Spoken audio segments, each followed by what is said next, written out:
کوئی ضروریات ہوتی ہیں. سب سے پہلی بات یہ کہ مسئلہ نماز کا نہیں، مسئلہ اہمیت کا ہے. آپ نے اللہ تبارک و تعالیٰ کی ذات کی، رب کریم کے جلالت کی جتنی زیادہ اہمیت اپنے دل میں محسوس کر لی، اتنا ہی نماز کی طرف توجہ آپ کی بڑھ جائے گی. آپ سادی سی مثال ہے، غور کر لیں. جتنا آپ اپنے استاد کو پروٹوکول دیتے ہیں، جتنی عزت کرتے ہیں، اتنا ہی وقت پہ آپ ان کے پاس پہنچ بھی جاتے ہیں. اگر آپ کے دل میں اہمیت نہیں ہے تو آپ ٹال دیں گے. اور جس استاد کی اہمیت ہے اس کے فون کی گھنٹی بجتے ہی فون بھی اٹھایا جائے گا، اور بات پوری مکمل بھی نہیں ہوگی تو کہا جائے گا جیسے آپ کہیں گے. اور جو وقت وہ دیں گے ان سے 10 منٹ پہلے پہنچنے کی کوشش بھی کی جائے گی. بس سمجھ لیں دل لگنے نہ لگنے کا مسئلہ نہیں، اہمیت کا مسئلہ ہے. آپ جتنی اپنے مالک کی بارگاہ کی اہمیت سمجھ لیں گے، اتنا ہی وقت پہ مسجد آئیں گے، اتنا ہی شوق سے نماز پڑھیں گے. دوسری بات، نماز کے ترجمے پہ غور کریں. آپ یقین کریں اگر نماز کا ترجمہ ہمیں آ جائے نا تو ہمیں تو یوں لگے کہ ہم تو اپنے مالک کی بارگاہ میں عرض و معروض کرنے حاضر ہوئے ہیں. یہ سورہ فاتحہ ہی دیکھ لیں آپ. حضور فرماتے ہیں، رب فرماتا ہے سورۃ فاتحہ آدھی میری ہے آدھی میرے بندے کی ہے. جب اس نے کہا الحمدللہ رب العالمین الرحمن الرحیم مالک یوم الدین ایاک نعبد و ایاک نستعین، جب یہاں تک وہ لفظ کہتا ہے تو یہ حصہ میرا تھا. اس نے اپنے رب کی تعریف کی، اور جب کہا نا اس نے اہدنا الصراط المستقیم، اب بندے نے التجائیں شروع کر دی.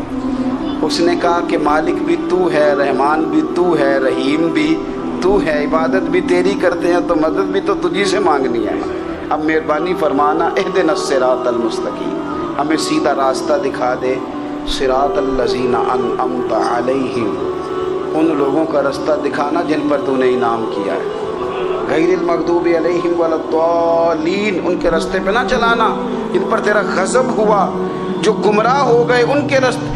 تو نماز میں جب ترجمے پر آپ کا غور ہوتا ہے تو آپ کا تو دل خود بخود لگ جاتا ہے، شوق بڑھ جاتا ہے آپ کا.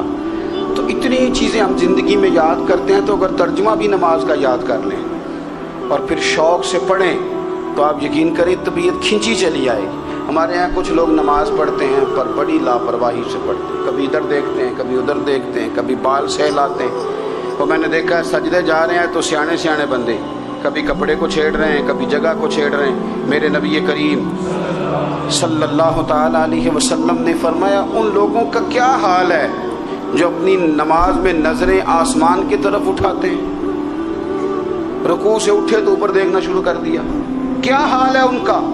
اور پھر حضور نے ایک موقع پر تو سختی فرمائی، فرمایا جو نماز پڑھتے اپنی نظریں آسمان کی طرف اٹھاتا ہے وہ باز آ جائے، ورنہ ایسا نہ ہو کہ رب اس کی آنکھیں ہی چھین لے. باز آ جائے اس کام سے. خشوع کے ساتھ نماز پڑھے، عاجزی کے ساتھ نماز پڑھے، اس کا دل لگا ہوا ہو نماز کے اندر.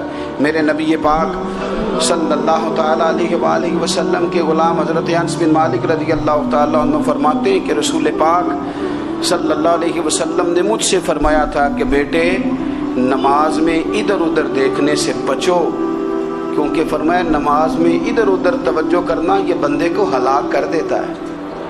ہلاکت ہے اس میں اگر تم نے ادھر ادھر توجہ ہوگی. نماز تم مالک کی بارگاہ میں کھڑے ہو اور تم دیکھ ادھر ادھر رہے ہو. تو ایک تو نماز عاجزی کے ساتھ. پھر فرمایا والذین هم عن اللغو معرضون، وہ لوگ جو فضول باتوں سے، لغویات سے اپنا منہ پھیر لیتے ہیں، فضولیات سے. ہمارے ہاں نا بہت سارے لوگ ایسے ہیں جو بلا وجہ ان چیزوں میں دلچسپی لیتے ہیں جو ان کے مطلب کی نہیں ہے.